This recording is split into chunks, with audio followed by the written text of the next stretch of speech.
Hey, good morning, gang. It's Irish with Board Horse Life. Gonna go riding today. Very exciting. I worked on a video checking my tack yesterday. Forgot to turn the camera on, so we'll do a quick tack check before I leave today. But I wanted to go over with you what we're gonna wear. It's wintertime here in Colorado. We definitely aren't gonna go far today. We aren't gonna do anything burly. It's supposed to be pretty good weather forecast, so I'm just gonna wear what I would normally wear on a winter riding day in Colorado. So I start out with a polypropylene tank top. It's a little heavier than your normal tank top, and it definitely keeps the heat in my core really nicely. I don't necessarily think of it as shapewear. I don't use shapewear, so if it is supposed to be, I don't know, it's not fitting tight like that anyway. But so start with the base layer of the tank top over a little bralette, and then I also wear these awesome, really thin but nice Polar Max shorties. They fit really well underneath all of my pants. And then a pair of ski socks. Anything ski sockish, I like them so that they're a little higher. They get underneath my chaps, but I do have a couple pair that just come to the mid calf as well. They all do fine. I've also got a nice pair of fleece riding pants from Devonair.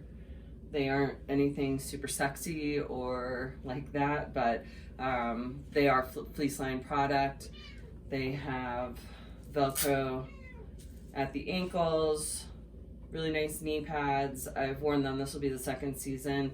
They're super comfortable. They feel just about like wearing pajamas when you're riding, and they're very warm. They work really nicely with the Polar Max underlayer. Then under or over the tank top, I'm just gonna wear some holdovers from my snowboarding, which is a nice titanium Columbia top. I'll put that underneath a vest if I need it, or just a Eddie Bauer coat that's pretty thin but has a nice little quilting to it that keeps out most of the weather. Pretty good and windproof there. I also have this amazing thing I did not know existed before my friends enlightened me to the thing that is buffs. Buffs are super cool, guys. They are the neatest thing I found for your head. They are really long and they can do a multitude of things. So I can go out there today. I don't need to bring a hat. I just put this thing over my head and wear it as a hat for the moments that I need my head covered. And then I can go ahead, keep my chin covered and just fold it down so that I have some good coverage. And then just bring it to like a half so it goes over my ears. My helmet fits nicely over it, holds it on, and I'm able to get like a nice little cocoon of warmth in here.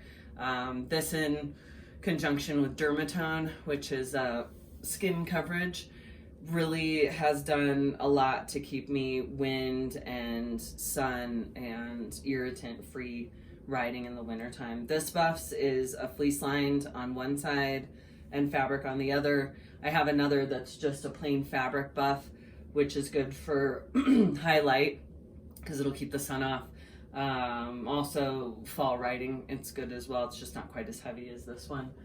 And then other outerwear stuff. I'm not going to wear these today, but these are pretty standard, just little riding glove, cotton thin with silicone on the hands for reins. I just found these in my jacket. That's why they're out here.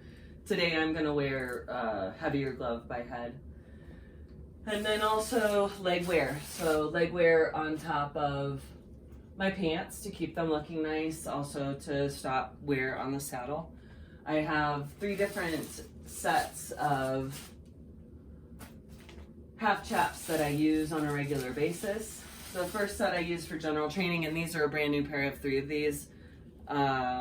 Suede, just your typical suede, Velcro, easy. I got these for $10 a couple years ago on Chicks, so I bought a bunch of them. and I'm really happy with the product. For $10, you can't go wrong. So those are my general suede training chaps. Then for summerizing, because I am somebody who rides a little bit hotter, I've had problems with metabolic stuff on rides, getting too hot, not being able, hypotemia, those sorts of things. So I did invest in a pair. I don't know if you can really see these as they are, but we'll try here. These are a suede. These are not suede. These are a mesh chap. So I hope I've made a repair to this side, but I think you can see it's mesh. They fit a little bit bigger than other chaps, so the small, I could have gone for an extra small, but they were great. I wore them for 2 rides over the summer, and I did not find that I had any problems keeping cool. They get wet, they dry off real quick. I mean, you just don't worry about them as much as suede either, I guess, because they're a synthetic product. But they're an excellent summer chap. I think I got them through Tough One, but don't quote me on that. And then for today's ride and through the winter, my husband picked me up these awesome stretch rib half chaps by Ovation. I wore them all last winter. We got a small hole in them, so I've covered it up. But these are awesome. They are a leatherette, so not full leather. They can get wet, they dry off real easy. They have a fleece lining. They really keep you warm. They really keep you protected. I've absolutely loved them, and I'm happy to say they are going into their 2nd season, well used and in very good shape. So very happy with that. I want to say they were about $40. It's the most I've paid for chaps. So yeah. But these are going to be the go-tos today. You know, these are what you'll see me in for probably the winter riding session until we get into spring. Then we'll bust out the suede ones. And when we get into competitions this summer, we'll start with the mesh. But that's just a little overview of the stuff that I'm going to wear while we're riding today. And we'll go over some tack here in a minute. Gonna go check out my saddle and see how things are with it.